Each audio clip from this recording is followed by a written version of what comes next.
May I come in, sir? Yes, come in. Good afternoon, sir. Good afternoon. Have seat. Thank you, sir. Okay, introduce yourself without revealing your identity. Sir मैं जयपुर से belong करती हूँ और मैंने 10th और 12th अपनी जयपुर से ही की है और ग्रेजुएशन में मैंने बीटेक किया है कंप्यूटर साइंस इंजीनियरिंग से, वो भी मैंने जयपुर से ही किया है। ओके, ठीक है। 2016 में आपका बीटेक पूरा हो गया था, उसके बाद कुछ कर रही हैं आप या घर पे ही बैठी हैं? सर उसके बाद प्रिपरेशन ही कर रही थी। 5 साल हो गए, आप प्रिपरेशन 5 साल से कर रही हैं? सर 16 एंड में शुरू की थी दिसंबर से और उसके बाद से फिर 17 में तैयारी की, 18 में वैकेंसी आई थी आरएएस की, तो उसी में मैं इन्वॉल्व रही। ओके, चलिए ठीक है। क्यों आरएएस बनना चाहती हैं आप? जी सर जब ग्रेजुएशन में मेरे पास मल्टीपल ऑप्शंस थे और करियर के, तो उस समय मैं सिविल सर्विसेज की तरफ ज़्यादा आकर्षित हुई। क्योंकि इसमें जो कॉम्बिनेशन ऑफ अपॉर्चुनिटीज़ प्रोवाइड की जाती हैं, जैसे कि डाइवर्सिटी बहुत है और सोशल सर्विस से रिलेटेड है ये सर्विस, और इसके अलावा सोशल प्रेस्टीज भी है। और उसके बाद सर जब तैयारी के दौरान इन 4 सालों में मैंने देखा कि एक एडमिनिस्ट्रेशन में मैं जाके किस तरह सोशल जो प्रॉब्लम्स हैं उनके लिए मैं कंट्रीब्यूट कर सकती हूँ, मैं अपना उसमें रोल अदा कर सकती हूँ, तो मेरा जो इच्छा शक्ति थी वो और ज़्यादा मजबूत हुई। ठीक है, मान लो आपने ये सब अच्छाई बताई, ये होती भी है इसमें। अब मैं ऐसा आपको कहूँ कि इन सब के बावजूद भी एक इंजीनियर के तौर पर आपका करियर बेहतर हो सकता था। कोई एक ऐसा एस्पेक्ट उसका बताएं मुझे कि उस तरह आप और ज़्यादा बेहतर कर सकते थे। जी सर जैसा कि मैंने बताया कि सोशल सर्विसेज, नहीं ये तो ठीक है कि आरएएस तो बहुत अच्छी है, अगर आप बनती हैं तो सब ठीक है, पर मेरा आपसे प्रश्न ये है कि इन सब के बावजूद भी अगर आप कंप्यूटर इंजीनियर के तौर पे काम करती हैं तो ऐसा क्या पॉजिटिव पहलू आपको उस क्षेत्र में नजर आता है जो यहाँ से बेहतर आपका करियर होता है?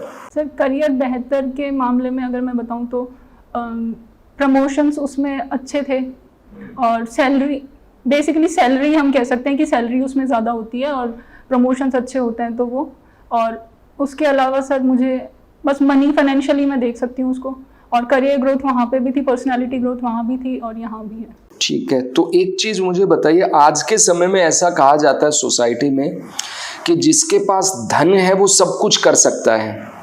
तो अगर मान लीजिए आप इंजीनियर के तौर पे काम करती है, आपने स्वीकार किया कि वहाँ खूब पैसा आपका कमा लेती, करियर ग्रोथ अच्छा होता, जी सर, तो डोनेशन करके, जैसे अजीम प्रेम जी फाउंडेशन चला रहे हैं, उनके द्वारा खूब डेवलपमेंट किया जा रहा है। एक आईएएस या आरएएस होते तो शायद इतना नहीं कर पाते, तो आप भी तो इस तरह का कुछ एक अच्छा काम कर सकती थी एडुकेशन में, हेल्थ में, स्किल डेवलपमेंट में, ट्रेनिंग में, रिसर्च में, तो उधर क्यों नहीं गए? जी सर वो जैसे अजीम प्रेम जी की आपने बात कही, तो वो एक करियर पे उस लेवल पे आने पे उन्हें बहुत समय लगा, और उसके बाद जैसे कि वो सोशल सर्विसेज की तरफ और साथ में भी जैसे करते रहे, तो इस सर्विस में ये है कि मैं स्टार्टिंग से ही जो है पब्लिक से मैं कनेक्टेड रहूँगी और सैलरी भी इसमें ठीक है, और हाँ उसमें इंजीनियरिंग में भी जैसे CSR होता है तो उसके थ्रू मैं सोशल सर्विसेज कर सकती थी। पर अदर जो अपॉर्चुनिटीज़ इस सर्विस में है, जैसे डाइवर्सिटी सबसे इम्पॉर्टेंट है कि अदर सेक्टर्स में हम लोग जाते हैं, इसमें एजुकेशन सेक्टर भी कवर होता है, हेल्थ सेक्टर भी है, और सबसे इम्पॉर्टेंट सर कि पब्लिक से कनेक्ट रहते हैं इसमें, तो वो सोशल एक सेटिस्फेक्शन जो है, सेल्फ सेटिस्फेक्शन जो है, वो इस जॉब में मुझे ज़्यादा लगा। ठीक है, पेन और इरेजर, 2 शब्द सुने आपने? जी सर। पेन और इरेजर से किसी व्यक्ति को या किसी सभा को आप कैसे मोटिवेट कर सकते हैं? सर पेन से तो मैं लिख के, अगर पेपर नहीं है वहाँ पे नहीं, आप एग्जाम्पल से, जैसे पेन है, इससे कैसे मोटिवेट कर सकती हैं?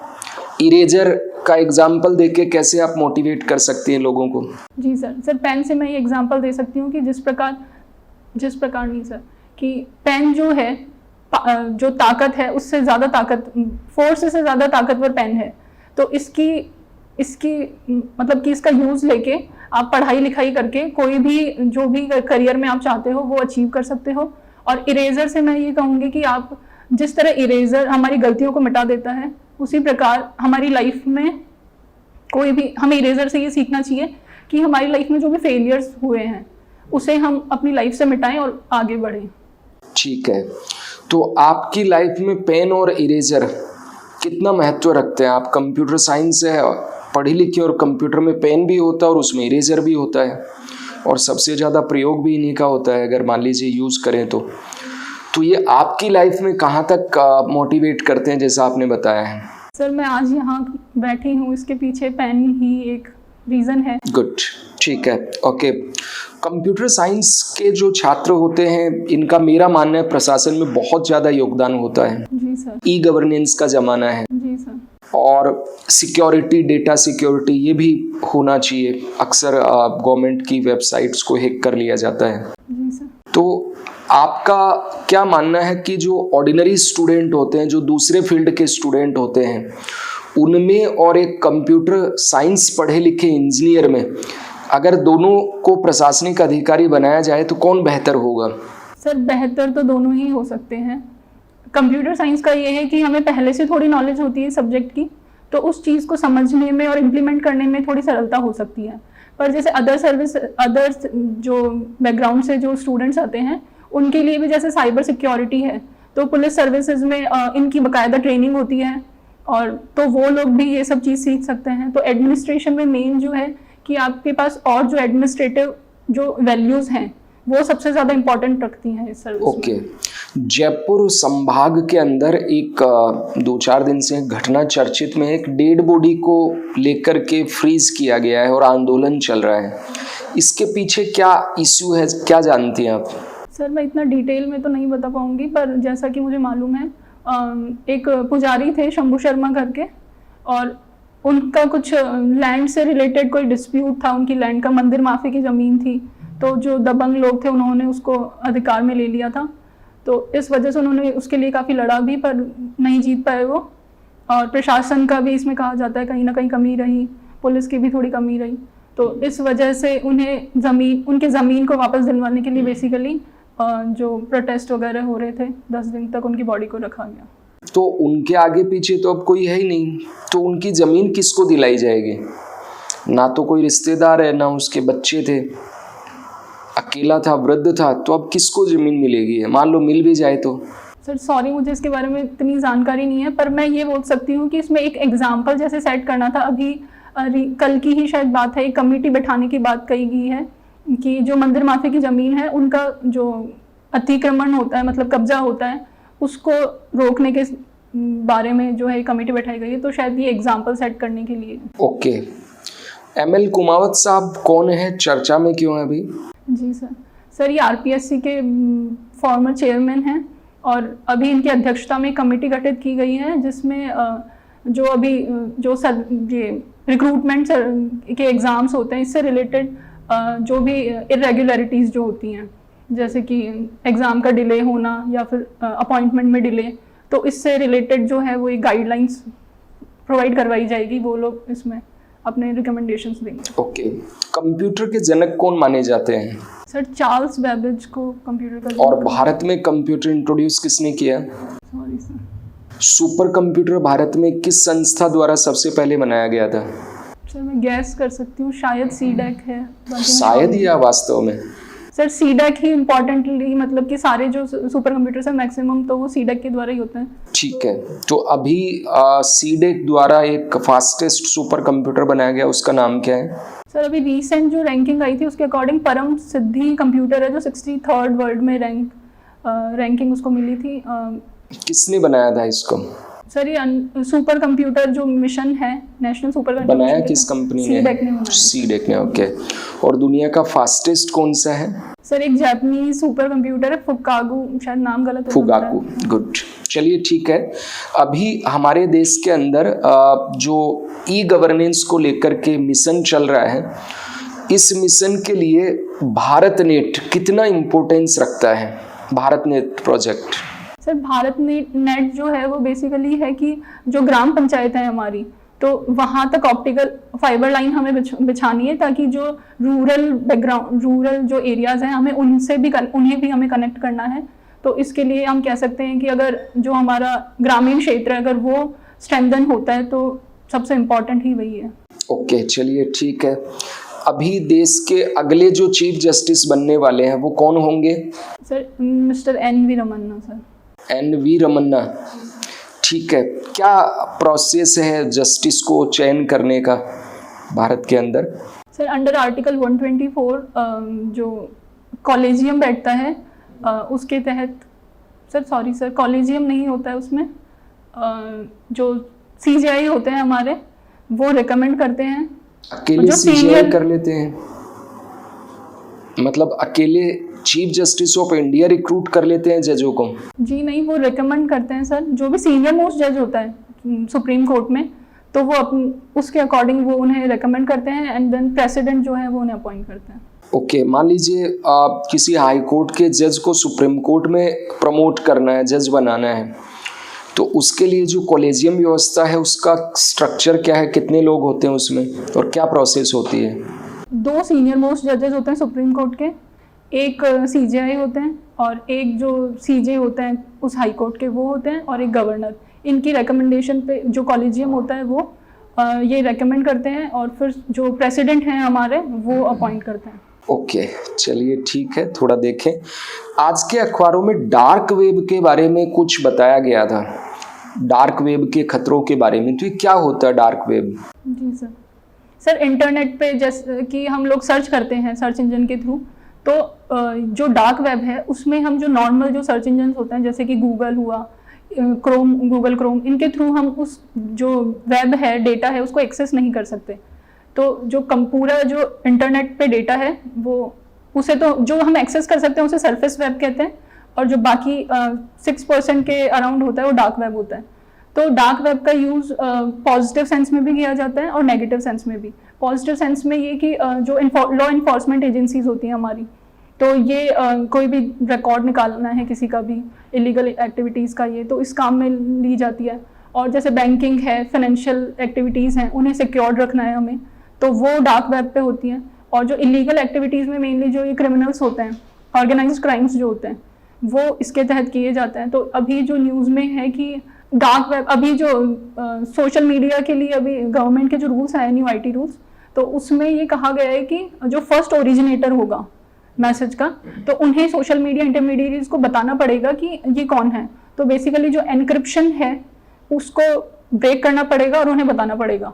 तो उसमें ये है कि जो ये क्रिमिनल्स हैं ये स्लोली उससे मतलब कि बैकआउट कर रहे हैं डार्क जो कॉमन यूज़ के जैसे व्हाट्सएप है, टेलीग्राम है, इन सब से, और ये लोग डार्क वेब की तरफ जा रहे हैं। तो अगर ये डार्क वेब की तरफ चले जाते हैं तो ये हमारे लिए लॉ इन्फोर्समेंट एजेंसी जो है हमारी, उनके लिए ये प्रॉब्लमेटिक होगा कि वो लोग उनको एक्सेस नहीं कर पाएंगे उनके डेटा को, तो इसलिए ये इशू है। ओके, मेरा अंतिम प्रश्न आपसे ऐसे ही, 2 दिन से मीडिया के अंदर नाथी का बाड़ा चर्चा में है। नाथी का बाड़ा, उसके काउंटर में आज आया राठौड़ का बाड़ा, फिर आया खान का बाड़ा, ये क्या है?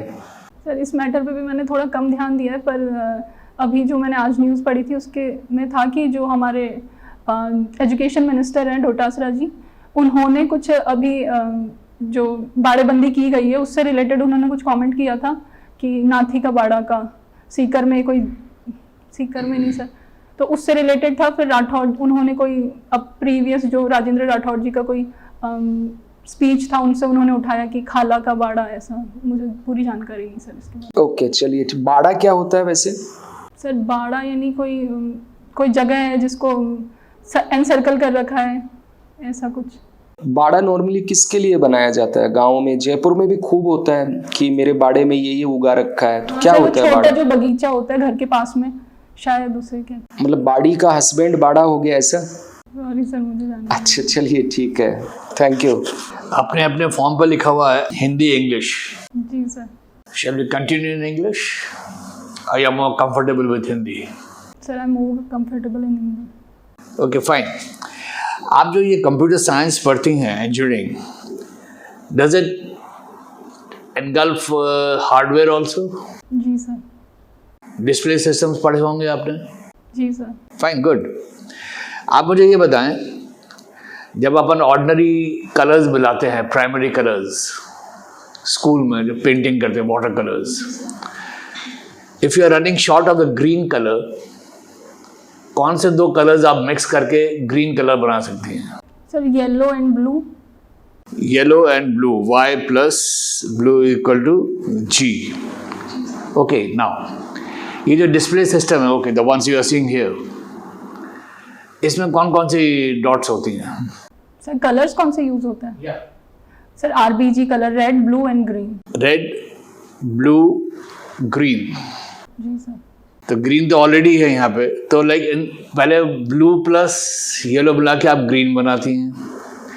इस पे ऑलरेडी ग्रीन है but some colour is missing, तो दोनों अलग अलग कैसे हैं ये? सर इसमें कुछ एंगल का डिफरेंस होता है, जैसे कि 3 कलर्स और बनते हैं इनसे, और मतलब कि आरबीजी जो होती है उनसे और अदर कलर्स भी बनाए जा सकते हैं, जैसे सियान, मेजेंटा और ये cyan, magenta, CYK, yellow colour. Sir मैं कंफ्यूज हो रही हूँ इसमें। You are 50% correct, but then the thing is कि ये कलर्स कहलाते क्या है? जो पहला वाला आपने बताया blue plus yellow is equal to green. Sir these are primary colours and cyan, magenta and yellow is secondary colours. Okay fine, I will tell you. जो पहला वाला जो है प्राइमरी कलर्स जो अपन पढ़ते थे कॉलेज स्कूल में जो अपन बनाते हैं, those are known as additive colours. You add blue and yellow you get green. जी सर। जो इसमें सिस्टम होते हैं those are subtractive colour. Okay sir. Okay, the same equation applies excepting that plus minus का difference. Thank you sir. Okay, now good. Computer science, तो अपन बात कर रहे थे फाइन कि अक्सर सुनाई देता है कि ये बैंडविड्थ नहीं है, हमारे पास बैंडविड्थ नहीं है। जी सर। तो आप बैंडविड्थ एग्जैक्टली एक्सप्लेन करेंगे कैसे होती है? सर जो स्पेक्ट्रम अलॉट होता है तो उस फ्रीक्वेंसी होती है, जो फ्रीक्वेंसी होती है जिस पे डेटा सेंड होता है, तो उसका जो स्पेक्ट्रम होता है उसे बैंडविड्थ कहते हैं। जैसे कि जिस बैंडविड्थ में हम डेटा सेंड कर सकते हैं कि इस फ्रीक्वेंसी से लेके इस फ्रीक्वेंसी तक, तो उसे बैंडविड्थ कहते हैं। फ्रीक्वेंसी की जो बेसिकली रेंज होती है उसे बैंडविड्थ कहते हैं। तो क्या ये उस पर भी डिपेंड करता है कि जैसे एक वाईफाई कनेक्शन है हमारे पास, जी सर, अगर सिर्फ एक यूज़र है उसके ऊपर, so would the speed be faster versus अगर उस पर 10 यूजर्स हैं? जी सर, जितने ज़्यादा यूज़र्स बढ़ेंगे उतनी ज़्यादा बैंडविड्थ जो है उन्हें अलॉट हो जाएगी यूज़र्स को, तो वो स्पीड थोड़ी कम हो जाएगी, और अगर सिंगल यूज़र्स है तो वो पूरी फ्रिक्वेंसी। तो इसका अगर आप एक सिमुलेशन मॉडल बनाए in terms of water pipeline जी सर, एक्सप्लेन करने के लिए, तो how would you do that? Sir इसमें होता है एक तो टाइम के अकॉर्डिंग स्लॉट्स प्रोवाइड किए जाते हैं, एक फ्रिक्वेंसी के अकॉर्डिंग स्लॉट प्रोवाइड किए जाते हैं। तो अगर वाटर पाइपलाइन का मैं यूज़ करूँ तो सेपरेट, मतलब वाटर पाइप्स आ रहे हैं और दे आर कंबाइंड, ऐसा कुछ। थोड़ा थोड़ा आप बताया, सही है। बड़ा पाइपलाइन है, उसमें अगर आप 10 नल लगा देंगे और 10 के 10 नल खोल लेंगे, जी sir, everybody will get less pressure. If all the 9 are closed, एक को ज़्यादा प्रेशर मिलेगा, simple as that. Fine, okay. Now super computers की भी बात हो रही थी। जी सर। सुपर कंप्यूटर्स में ऐसी क्या चीज़ होती है कि वो the speed is so fast? Sir उसमें जो CPU की जो पावर होती है, मतलब मेमोरी पावर ज़्यादा होती है, स्टोरेज पावर ज़्यादा होती है, और जो भी रिसोर्सेज होते हैं कंप्यूटर के रिसोर्सेज, उनको एक एडवांस लेवल पे होते हैं, मतलब उनकी पावर ज़्यादा होती है। तो क्या ये सीरीज का होते हैं या पैरेलल प्रोसेसिंग होती है? What are they known as? Sir sorry. Okay, चलिए, ये जो बात हुई इसकी, अब आप मुझे बताएं, जब इतनी पावर यूज होती है तो obviously lot of heat is generated. जी सर। कूलिंग कैसे करते हैं उसकी? Sir may be through ACs के, I am not sure sir. Cooling तो चाहिए होगी ना उसमें? जी सर। ठीक है, ओके। उसमें it is dipped in like liquid nitrogen और carbon dioxide. Now liquid carbon dioxide, what it is known as? Liquid carbon dioxide, sorry sir. Dry ice सुनी है आपने? जी सर। ओके, ड्राई आइस की और प्रॉपर्टी क्या होती है? सर ड्राई आइस बेसिकली बहुत ही कम टेम्परेचर पे हम स्टोर करके रखते हैं इसे, लिक्विड CO2 को, और जैसे कि अभी वैक्सीन है, जैसे स्टोर करना है कुछ भी चीज़, उसमें काम में आता है, और सर अभी मुझे याद नहीं आ रही। चलिए, ड्राई आइस जो होती है तो उसको अपन क्या, is it a Sublime substance और व्हाट इट इज? सब्लाइम मालूम है ना आपको? Sorry sir. 12th में फिजिक्स, केमिस्ट्री, मैथ्स, जी सर। ओके, इन्वर्टर और यूपीएस में क्या फ़र्क है? सर इन्वर्टर तो एसी को डीसी में कन्वर्ट करता है और डीसी को एसी में कन्वर्ट करता है जब हमें ज़रूरत होती है उसके अकॉर्डिंग। और जो यूपीएस है फुल फॉर्म होती है अनइंटरप्टेबल पावर सप्लाई। तो जब पावर सप्लाई कट हो जाती है तो ये पावर सप्लाई उस सिचुएशन में प्रोवाइड करवाता है। दोनों एक ही चीज़ है। आजकल बड़े ऐड आते हैं, सचिन तेंदुलकर एक ल्यूमिनस इन्वर्टर्स के बारे में बोलता है, somebody else is Virat Kohli कुछ और के बारे में बोलता है। सॉरी सर, मैं देखूंगी इसमें और ढंग से। टीवी देखने का मौका नहीं मिला अभी। चलिए, एक सुपर स्टोर जो होते हैं मॉल और समथिंग, उसमें बार कोड होती हैं। जी सर। उस बार कोड से क्या क्या information the store generates and keeps, और क्या क्या फ़ायदे होते हैं उसके? सर प्राइस वगैरह, प्राइस का भी उसमें होता है।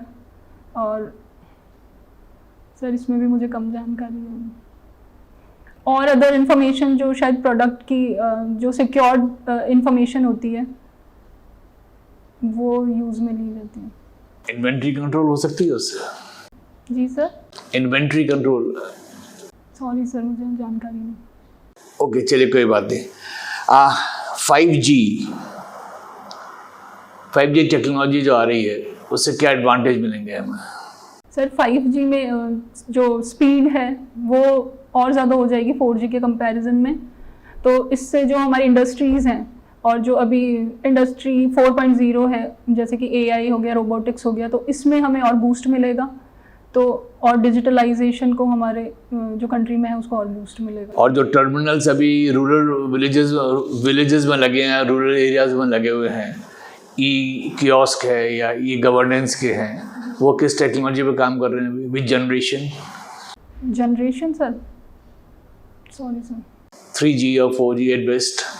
व्हाट आई मीन इज कि जब 5G आ जाएगा तो क्या वो सब आउटडेट हो जाएंगे? वो सर आउटडेटेड तो नहीं होंगे, पर उन्हें अपडेट हाँ किया जा सकता है ताकि वो स्पीडी सर्विसेज प्रोवाइड करवा सकें। उनको अपडेट करना ज़्यादा आसान है या 5G के अंदर कोई एक ऐसी चीज़ करनी चाहिए जिससे कि कंपैटिबल हो वो? The government would make something compulsory. जी सर, ऐसा कुछ। हाँ, उसको क्या बोलते हैं फिनोमेना को, उस फीचर को? Sorry sir. ओके, आप बताएं मुझे ई गवर्नेंस में क्या क्या फैसिलिटी, लास्ट क्वेश्चन मेरा लास्ट, ई गवर्नेंस से क्या क्या फैसिलिटीज़ सिटीजन को मिलती हैं? सर ई गवर्नेंस में वी कैन से कि बर्थ टू डेथ से जो भी सर्विसेज हैं, जैसे कि हेल्थ से रिलेटेड सर्विसेज हैं और कोई भी सर्विस गवर्नमेंट की स्कीम्स वगैरह हैं उन्हें एक्सेस करना है तो उससे रिलेटेड इन्फॉर्मेशन कोई चाहिए, उससे रिलेटेड हेल्थ सेक्टर में जो सर्विसेज हैं वो इजीली अवेल हो जाती है, जैसे कि डिजिटल हेल्थ डेटा है आपका, तो उससे। और एजुकेशन में है, बेटर एजुकेशन के लिए, और जो डेली लाइफ की जो भी चीज़ें हैं, जैसे पासपोर्ट है आपको ऑनलाइन बनवाना है तो उसमें e governance, basically ease of living जो है सिटीजन्स को, वो इसके थ्रू प्रोवाइड की जा रही है। आप मुझे हिस्ट्री, ज्योग्राफी, पॉलिटिक्स एंड हमारे भारत पे बेस्ड मूवीज़ के नाम बताइए अलग अलग। History, geography, politics and overall India. Separate करके मैम हिस्ट्री पे तो केसरी मूवी, और ज्योग्राफी पे मैम ज्योग्राफी पे अभी याद नहीं आ रही है, और पॉलिटी पे राजनीति जैसे जो बायोपिक है नरेंद्र मोदी जी की, वो हो सकती है। नरेंद्र मोदी तो नाम नहीं है मैम, ऐसा कुछ है, मैं शायद ढंग से नहीं बोल पा रही। ठीक है, और अभी आप एक और नाम लेने वाली थी मैम, राजनीति एक मूवी बनी थी। ठीक है, और ठाकरे मूवी आई थी अभी बाला साहब ठाकरे जी पे। देश पे बेस्ड एक मूवी, देश पे बेस्ड मैम उड़ी मूवी कह सकते हैं, उड़ी द सर्जिकल स्ट्राइक। ठीक है, अच्छा अब आप मुझे ये बताइए कि अगर हम पुराने समय की फिल्मों की बात करें और आज के समय की फिल्में, आपको क्या डिफरेंस दिख रहा है, चेंजेस क्या आपने ऑब्जर्व किए हैं सिनेमा जगत में? मैम फर्स्टली तो कि जो टेक्नोलॉजी है उसका यूज़ बढ़ा है, तो पहले तो जो सोशल इश्यूज जो थे उन पे ज़्यादातर मूवीज़ बनती थी, और या कहीं मसाला मूवीज़ जो थी बेसिकली वो बनती थी। और अब सोशल इश्यूज में एज सच वैसे नहीं, जैसे अब जो है वो पर्टिकुलर इश्यूज पे मूवी बनाई जा रही है, जैसे आर्टिकल 15 है और न्यूटन मूवी है। तो बेसिकली इश्यूज जो है पर्टिकुलर इश्यूज उन्हें टारगेट किया जा रहा है। और जो स्मॉल पहले जो होती थी मैम लीड जो एक्टर्स या एक्टर एक्ट्रेसेस जो होते थे उन्हें ध्यान में रख के ज़्यादातर मूवी बनाई जाती थी और उससे ऑडियंस ज़्यादा आकर्षित होती थी। आज जो छोटे एक्टर्स हैं पर जो अगर इशू अच्छा है तो जो ऑडियंस है वो उन मूवीज़ को देखना ज़्यादा पसंद करती है। सोसाइटल इम्पैक्ट किसका रहा है, पुरानी मूवीज़ का या मीडियम जो मिडेवल टाइम आया था उसका, या फिर अब? मैम पुरानी मूवीज़ में भी कुछ मूवीज़ ऐसी हैं जो सोसाइटल इम्पैक्ट जिनका रहा है, जैसे पैरेलल सिनेमा में जो मूवीज़ आई थी, जैसे कि कुछ एग्जांपल्स लूँ तो बाजार मूवी थी, जाने भी दो यारो मूवी थी। तो उस टाइम पे भी जो पैरेलल सिनेमा था वो सोशल इश्यूज़ पे उन्होंने मूवीज़ बनाई। और अब जो है अब दोनों ही मिक्सचर ही देखने को मिलता है। मसाला मूवीज़ भी हैं पर जो ऑडियंस हैं ज़्यादा ये सोशल इशू बेस्ड जो मूवीज़ हैं, रियलिटी बेस्ड मूवीज़ हैं, इनको ज़्यादा प्रेफर। चलिए ठीक है, ये बताइए मुझे VFX क्या होता है? मैम वर्चुअल इफेक्ट जो होता है मूवीज़ में, VFX stands for virtual effects. तो जो हम मूवीज़ में देखते हैं कुछ सीन्स ऐसे होते हैं जो जिन्हें शूट करने में प्रॉब्लम आ सकती है, रिस्की सीन्स होते हैं। तो जो इमेजिनरी सीन्स हम देखते हैं पीछे तो उन्हें VFX के थ्रू सिर्फ इस तरीके के जो डेंजरस होते हैं सीन्स उन्हीं को शूट करने के लिए यूज़ करते हैं या फिर और भी किसी वजह से यूज़ किया जाता है? मैम जैसे कि किसी को किसी कंट्री का वो सीन दिखाना है तो उसमें भी इमेजिनरी सीन्स जो भी होते हैं जो रियल में नहीं हो रहे होते हैं वहाँ पे पॉपुलेशन या ऐसी चीज़ें ज़्यादा दिखानी है तब भी। चलिए ठीक है, इसको छोड़ते हैं। आप मुझे ये बताइए कि एलन ट्यूरिंग कौन थे? मैम एलन ट्यूरिंग जो थे उन्होंने ट्यूरिंग मशीन जो थी इन्वेंट की थी 1940s में। क्या थी ये Turing machine? Ma'am Turing machine को बेसिकली कहा जाता है कि इससे हम कह सकते हैं कि कंप्यूटर की जो शुरुआत थी वो यहाँ से हुई थी। ये जर्मन कोई ड्यूरिंग सेकेंड वर्ल्ड वॉर के टाइम पे जर्मन कोई कोड था, एंजिमा, मैं भूल रही हूँ शायद नाम exact, Enigma ma'am, yes sir, yes ma'am. तो उससे ब्रेक करने के लिए वो मैथमेटिशियन थे एलन ट्यूरिंग, उन्होंने ये मशीन इन्वेंट की थी। वो जो उन्होंने टेक्नोलॉजी यूज़ की थी उसका क्या नाम होता है? मैम अभी मैं याद नहीं करती। चलिए ठीक है, इस पे कोई मूवी बनी है? जी मैम। क्या नाम है? The imitation game. गुड। अच्छा, द सोशल नेटवर्क करके मूवी जानती हैं आप? जी मैम। किस पे बेस्ड है? मैम ये जो फेसबुक CEO मार्क जकरबर्ग है उनकी ऑटोबायोग्राफी कह सकते हैं।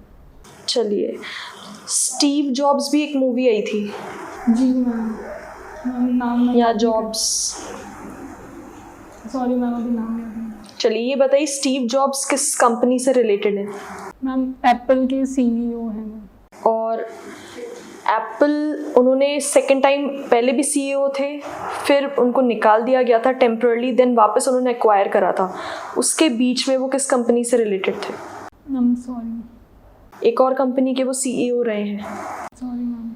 चलिए ठीक है, आपका फेवरेट एक्टर कौन है? मैम एक ही बताना है? हाँ मैम अब अभी के टाइम पे तो आयुष्मान खुराना मुझे ज़्यादा पसंद है, और अगर मैं और एक्टर्स की बात करूं तो मनोज वाजपेयी जी भी बहुत पसंद है। अच्छा, आयुष्मान खुराना किस लिए पसंद आते हैं आपको? मैम उनकी जो अभी रिसेंट मूवीज़ आ रही हैं वो मतलब रिलेटेबल हैं, उनसे इश्यूज बेस्ड भी हैं, तो कुछ लर्निंग ही मिलती है उससे, और उनकी एक्टिंग स्किल्स भी काफ़ी अच्छी हैं। हर मूवीज़ में अलग अलग तरह का रोल वो कर लेते हैं।